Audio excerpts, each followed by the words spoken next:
প্রবাসী যদি টাকা না দেয় এই বাংলাদেশ চলবে না। তো খবরটা নিতে হবে না, খবরটা আপনি আমার থেকে নেন, কোন জেলে আছে, কত নাম্বার আছে। আরে এরা তো রেমিটেন্স যোদ্ধা, এরা রেমিটেন্স পাঠায় দেখে বাংলাদেশ চলে।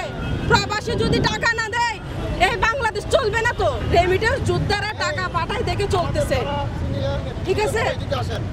ওনার যোগাযোগ করে কিনা আমরা টাকা পাঠাই এখান থেকে কল করার জন্য। আমি বিগত 1 লাখ টাকা ঋণ করে দেনা করে আমি 1 লাখ টাকা পাঠাইছি। ওনারা 15 দিন বা 1 মাস পর একবার কল দেয়, তাও কত সীমিত 5 মিনিট, হয়তো 5 মিনিটের লিমিট থাকে, 5 মিনিট, বাট লিমিট 5 মিনিট কথা বলতাম না, 42 second, 48 second, 1 minute 32 second.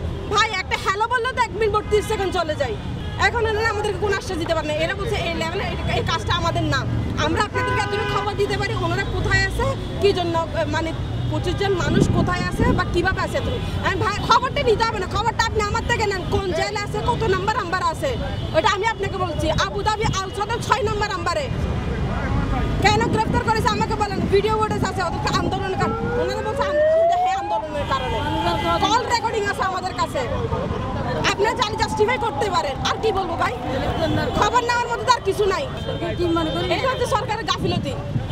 Doctor Yunus sir যদি চায় বিগত দিনে 57 করে 114 জন ওনার একটা ফোন কলে চলে আসছে, তাহলে উনি যদি চাই ওনার লাখ টাকা কোটি টাকা খরচ হচ্ছে না তো ভাই। জাস্ট উনি একটা রিকোয়েস্ট করবে যে আমার মানুষগুলোর, হ্যাঁ ঠিক আছে আপনাদের ওইখানে রাজতন্ত্র, ওইখানে গণতন্ত্র নেই, আমার মানুষগুলো ভুল করছে, আপনি ওই মানুষগুলোকে শাস্তি না দিয়ে আপনি আমার মানুষগুলো বাংলাদেশে পাঠিয়ে দেন, আপনি আমার মানুষগুলো আমার কাছে পাঠিয়ে দেন। আমার সাথে দেখা হলে আমার করার কোনো দরকার নাই। একটু ছবিটা কত নাম্বারে জেলে আছে, তারপরে হচ্ছে ওরা কিসের জন্য গ্রেফতার হয়েছে, ওদের ফুল ভিডিও ফুটেজ আছে, কল রেকর্ডিং আছে, আমাদের কাছে সবকিছু আছে।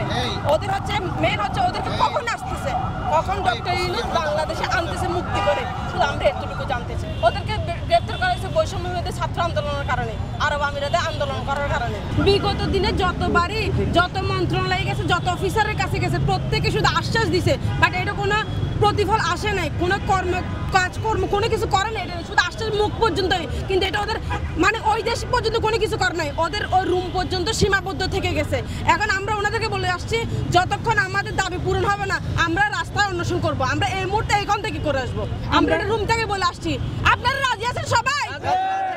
ওনাদের পক্ষ থেকে আমাদেরকে জানানো হয়েছে যে ওনারা আমাদের বলতেছে আমরা ওই দেশে অ্যাম্বাসির সাথে আমরা কথা বলতে পারি শুধু মুক্তির বিষয়টা নিয়ে, আর কোনো বিষয় নিয়ে আমরা কথা বলতে পারবো না। কিন্তু কোনো সময় দেয় না ওনারা, আমার কোনো সময় দেয় নাই। ওনারা আমরা জানাবে বলছে, কি সময় লাগবে বলছে, কিন্তু সময়টা কতদিন, 10 দিন, 5 দিন, 1 সপ্তাহ, 1 মাস, 2 মাস, কতদিন, সর্বোচ্চ সময়টা কতদিন? আমরা বিগত 9 মাস ধরে সময় ধৈর্য ধরতেছি।